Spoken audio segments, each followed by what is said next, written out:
So guys, mao na ni ang ato ang katong tangkal gani nga abot og 1 million view na akong gipabot ang 1 week dire oh.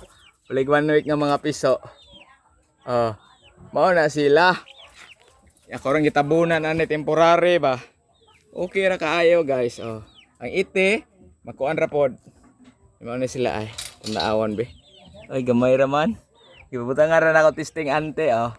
Mo na atong batch number 6 na ako ni papunan dire. Dagko na kaya tong batch number 6. No? So kani siya, dili niya akong baligya, no? Nagtrending lang ni siya.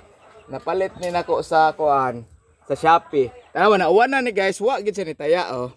Namo to ni comment basin daw ni taya murag lahi ni siya nga material gigamit. Nakalimot lang ko tanawa lang ninyo diha sa kanang Shopee. Link sa ubos, i-click ninyo, magdepende ang price ana niya. Na wala siya tayo, nabasa gini siya sa uwan guys. Kay open man na ako ibutang oh. Ya gibutang ra nako ade. So siya kanay dili ni. Kuan ka nang isa iti ni siya. Iti ni siya oh. So mo na niya dire mahugre gid pod lang iti guys. Kawa oh, tanawan ninyo. Para makita ninyo. Nasa daghang lakod o pwede siya maabli. Pero wala na maabli kay ang piso makagawas pa man ani. So pwede ni siya ana. Nya magkuan ka kumadagko na sila kanang di na makagawas ba. Musud ani mga uskagatos ka piso until 1 month. No? So mo ani